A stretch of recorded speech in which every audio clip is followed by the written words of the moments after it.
record. All right. We're ready. All right. Well, good morning, everybody. It is Friday again. And as usual, we have our little mindset chat.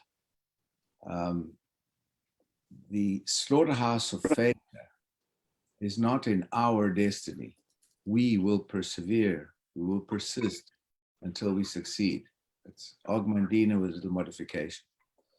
So it's important to remember that always, because it's too easy to not do something.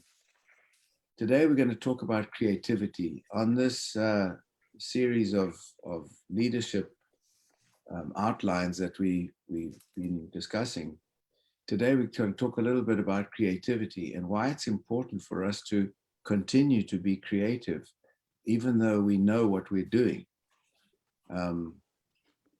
You know, we have a routine, we have our systems, we know what we're doing and so on. But each day, if we look at this, we've got to look a little bit more creatively at who we're talking to and what the target is.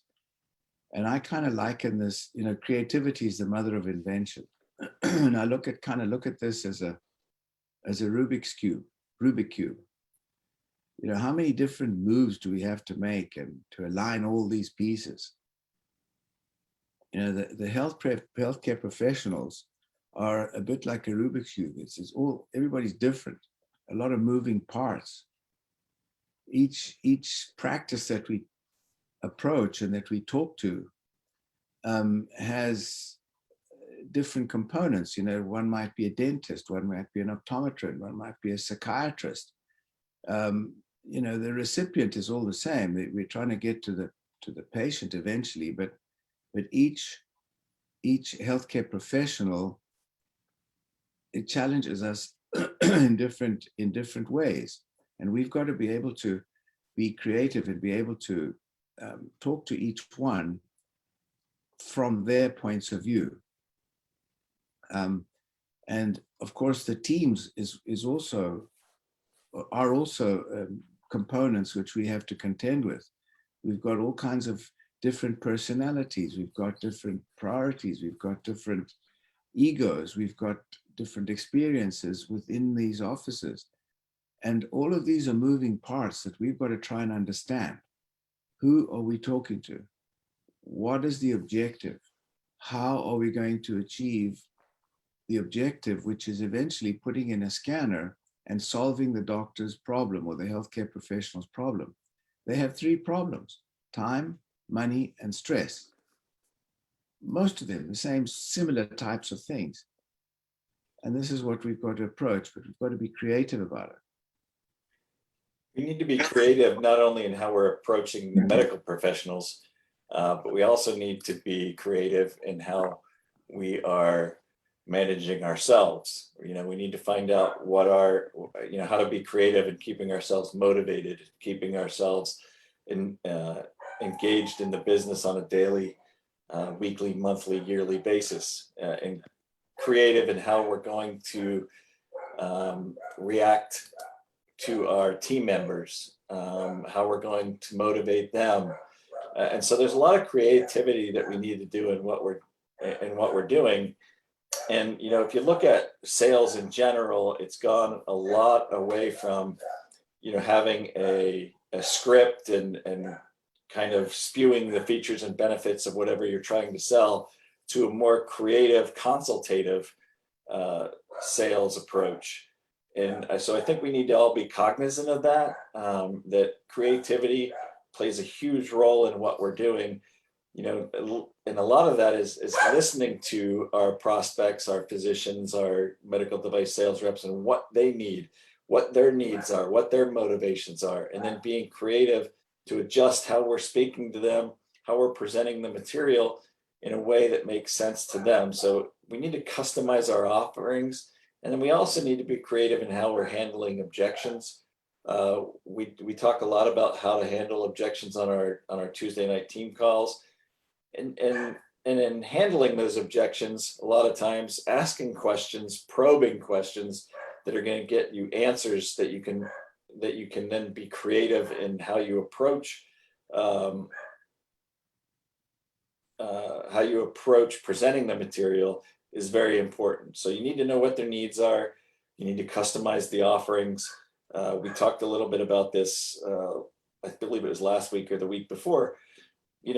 For each individual physician practice, I think we need to customize what we're doing for them. It depends on whether they're a dentist or an optometrist or an internal medicine doc. They're all going to want different things, right? And so right now, it's not a one size fits all. Our system isn't or nor should it be one size fits all. In my personal opinion, I think we need to get creative on a personal level with each individual practice that we're integrating, and find out what their specific needs are, what products they would like to present to their patients, how they would like to present that. Do we provide them with a loop that they can put out in their waiting area? Do we provide them with banners, posters for their office, and how they're going to create excitement for not only with their staff, but in their patients as well? And so, we need to focus on what we need to do to get that deal done. And each individual case is going to be different, right? And that's going to come from listening, not speaking so much, but listening 80% of the time, 70% of the time, to what their specific needs are. And when you do that, you're going to have a much higher rate of success, not only in maybe providing more scanners to practices, but also more success in selling products within that practice. I think I agree, Dan. And I think one of the important things is that we, at least I, profess to be doing preventive medicine. When we talk about preventive medicine, we then got to really get excited about it, because it's not just run of the mill, same as everybody else, doing the same as everybody, offering a different, offering the same product to different people, different specialties, and having competition. We have no competition. So we've actually got a really exciting, unlimited range of possibilities to be able to really be creative and help the physicians, help their staff, help their patients by looking at life in a little bit different way. And prevention, I think, is key. It's the window to the future. And the passport, I've always said, to the future is science, technology, innovation.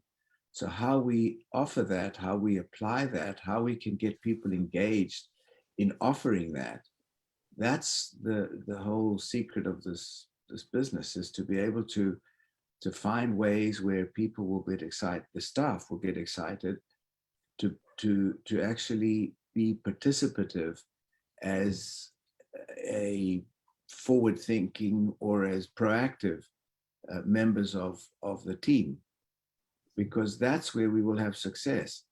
And the creativity we have with that we can apply to that, will determine just how successful those doctors are. I mean, I was just saying to Dan, I was looking over my list of doctors right now, and I've got a lot of doctors who I need to revisit, who have got their scanners and who are, not really being very, very, not taking advantage of this Rolls Royce with a Ferrari engine.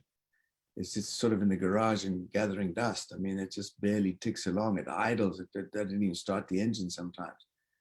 And I think we've got to also look over and say, well, what happened? Did I not follow up? Did I not incentivize them in terms of their mental stimulus? These are all things we've got to look at in terms of being creative and in having the teams working with all cylinders blowing at the same time, not blowing, firing at the same time.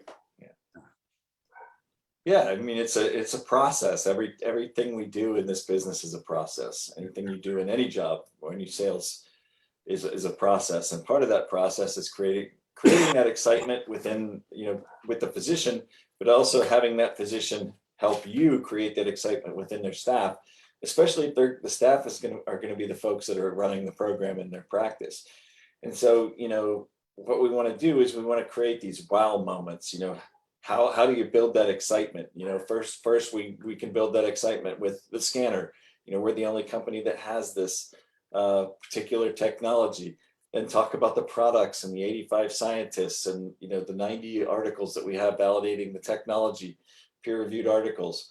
And then, Lawrence and I talked a little bit ago, we have a wellness scorecard. If everybody hasn't seen that, we have a wellness scorecard where we can keep that excitement rolling, where we can track not only how many scans per day they're doing, how many patients they're putting on product, and being able to keep track of these lead and lag measures so that they can track their success in their practice. And if they're not meeting their metrics that they set originally, if they're not doing as many scans as they would like to be doing, if they're not putting as many patients on subscriptions as they'd like to be doing, what can we do to address that?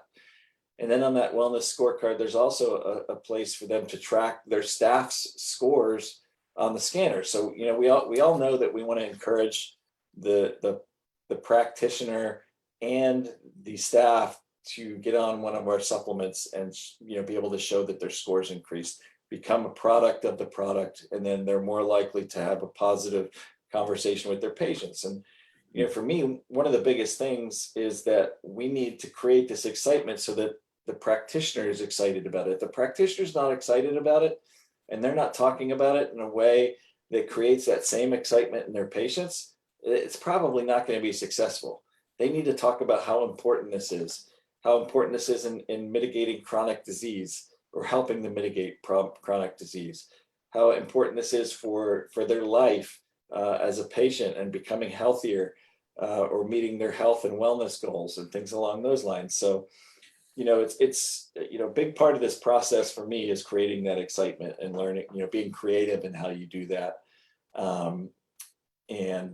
We do that with our team. Every once in a while on our team calls, we don't always talk about business. We'll have a virtual, what do you call that? The virtual happy hour. We'll tell them to bring drinks, and we'll have a little bit more fun. And so, it's being creative to even, take the monotony maybe out of some of these calls where we're talking about the same thing over and over and over, because we have new people on the calls that we need to educate. And so it's being creative as well with your teams and how you're going to keep that excitement alive, build that bond among your team members so that we can all, like Lawrence said, not only is it important for the practice to be firing on all cylinders, we need our teams to be firing on all cylinders too. And that goes back to Lawrence saying, he has scanners out there that aren't being as productive as they could be.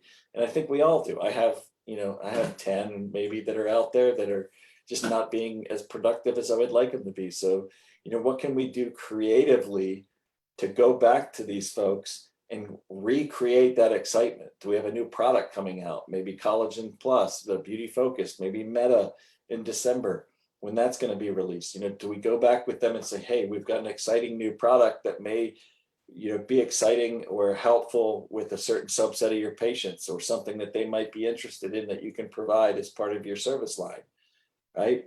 So, and then along with that is, a big part of this creativity that we're talking about is figuring out who the decision maker is in that practice, right? Who's going to be the one that's going to be running the program? Who's going to be the one that's most excited about the program? And one of the things that I always ask a physician is, who do you have staff-wise that's a very outgoing personality, very excitable, very good at communicating? That's who we want running this program in your practice, right? And then they're basically going to create all that excitement about what you're doing and what you're offering to your patients, and then you just need to recommend some product. But it's finding that decision maker in the practice. Sometimes it's a physician, sometimes it may be the office manager, sometimes it may be one of the office staff, that has more of a say. And more often than not, I see the staff being the ultimate decision makers, because the physician says, well, I need to talk to my staff and see if this is something that they want to do, right? And so we need to bypass that middleman and get creative and figure out who those, and that's where these, asking these probing questions comes into play, and finding out who that decision maker is that you want to get to and get most of the information to, and invite to, our team calls, invite to these calls, invite to Utah to spend some time out there as well.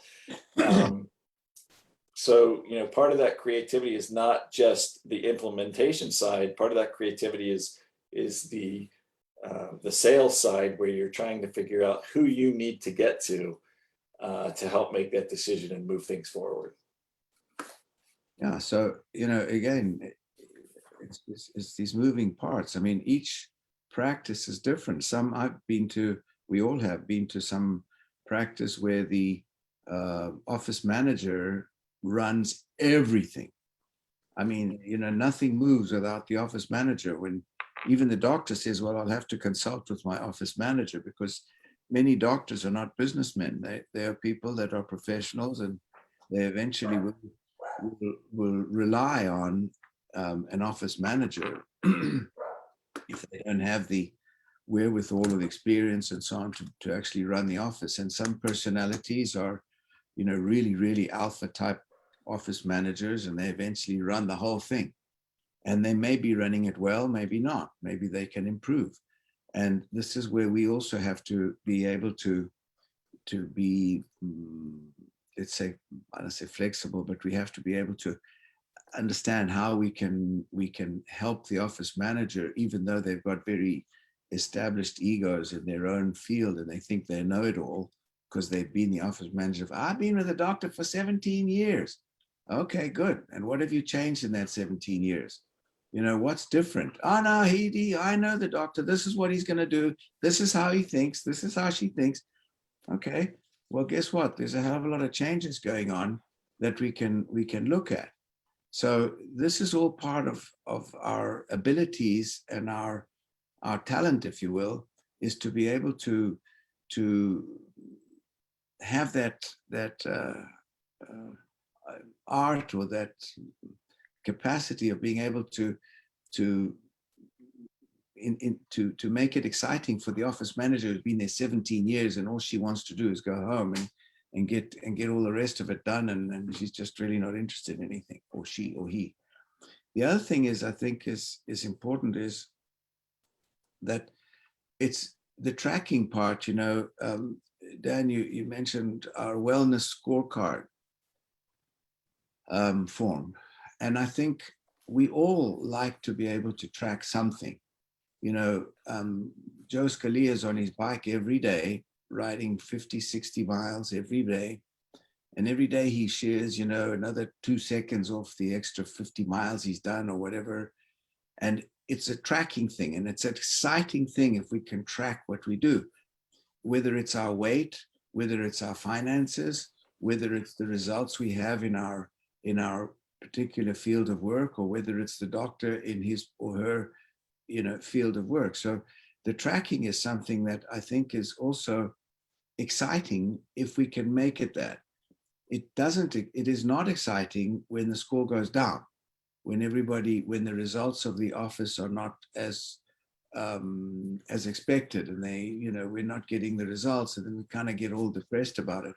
On the other hand, that could be an incentive to motivate people and say, listen, last month you did this, and this month you've done this, and this last month these were the results, and these are the results for this month.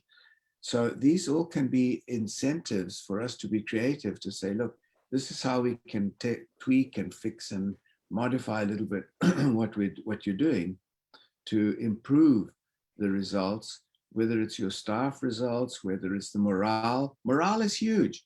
We underestimate morale. Morale is a big, big thing. How many doctors actually have a weekly or a monthly get together with their staff to have a little chat about how they feel? What do they think about it? Because 1 week becomes a month, becomes a year, and 5 years, and 17 years I've been doing this. I don't know what the hell I'm doing. So all of these things are where we've got to be creative, and we've got to bring in some fresh thinking that may be out of the box. Yeah, I mean, I have an entire folder of maybe, 100, 200 documents that I have personally catered to practices, things that they've asked for that they thought were going to be useful. And, they may or may not be useful for their practice, but, at some point they want what they want and what's going to make them feel most comfortable about what they're doing. We can lead them down a path. But we also, my personal, I'm more of a consultative salesperson. I want to see what they need, ask what's going to be, they think is going to be successful, because I don't know their practice as well as they do. Right. And so if there's something that they think is going to make them more successful, I'm willing to spend the time to do that. Right. And create that for them. So there's some creativity on the marketing side. There's some creativity on the integration side and creating that excitement, but we also need to be creative in how we're communicating what we have, right? What makes us stand out from the crowd? There's thousands of different supplement companies out there, or supplement products out there. What differentiates us from everything else that's out there? For me, it's the 85 scientists. It's the biophotonic scanner, where we're actually able to, as Lauren said, track something, right? And people get excited when they see an improvement. 99% of people that go on our supplements are going to see an increase in their score, right?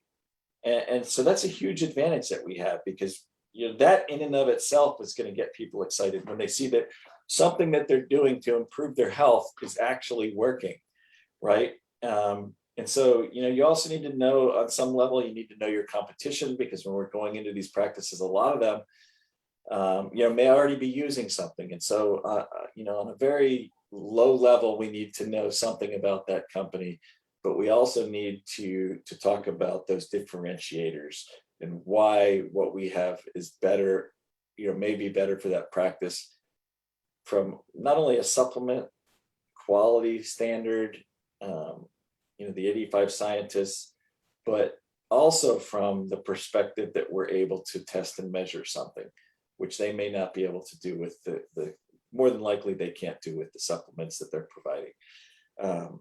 So, just an example of being creative. It always amazes me. I've had maybe a dozen practices that I've been talking to over the years that throw up a roadblock and an objection about the scan credits. I don't want to have to buy scan credits. Why do I have to buy scan credits? I'm already investing, some money in the scanner. I don't understand why. How am I going to do that? We got multiple doctors maybe using the scanner. How are we going to decide who pays what? So that came up again this week with a couple of orthopedic physicians that are very interested in utilizing this in their practice. And, I talked a little bit with the team member who is, communicating. He's the frontline communicator with this particular practice. And I said, hey, we've all got lots of credits on our accounts that we're not using, right? As distributors, let's offer them some of our scan credits to get them started. Let's give them 500 or 1,000 or whatever it may be, to kind of, what can we do to move that process forward? Is that something that's going to be the differentiator between placing a scanner and not placing a scanner? So, we need to be creative in how we're doing these things, how we're thinking about getting these deals done, how we're handling a simple objection like that, and what we're going to do to get rid of that objection. And being creative, thinking outside of the box is a big part of that process. Yeah, and one of the things is when we look at when the physician or somebody talks about the cost of the scan credits, I mean, seriously, we're looking at being able to have technology, $100 million worth of technology updated periodically, and it costs what, less than $2 a scan to do that, and they can charge $20. Again, put it into perspective. I mean, it's really a joke how much it is, and who's going to pay for it, and so on. So I agree, though. We could certainly say, I mean, yeah, give you some credits, not a problem. But the idea is to be able to get them excited about the fact that that they've got this incredible device and that their investment is $125 a month, which is in insurance if it breaks, if it falls, if it's stolen, and they're getting 50 more credits every month at $20 is $1,000 worth. So they're still 875 ahead. So, you know, just putting it into perspective, come on, Doc, wind your neck in, man. That's really not something you should worry about. It takes 30 seconds for somebody to put the order in, you know, and we'll do that, show you how to do it even if you want. Anyway, Dan, it's 10. I don't know if you have anything else you'd like to add, or anybody would like to add something. Anybody got anything to add? Very welcome. Yeah, if you have anything that you'd like to comment on, any questions, feel free to come off mute and fire away. Got a few people. We don't have Martin or Gym Trainer on here today, so we may not get any comments. Actually, this is Jim Tierce, and as a business owner and somebody on the other side of the equation, one of the things that really made a difference for me is not having to deal with inventory, not having to track it, not having to pay somebody for that, not having inventory stolen, not having to put a charge into the system, not having to track the charge in the system, not having to track whether it got paid or not. All of those costs are taken up by Nu Skin. So it's just a very simple system. So yep. Yeah, you don't get the 1%, 2% credit card fee, you know, all of that different stuff. All that stuff's taken care of by Nu Skin Pharmanex.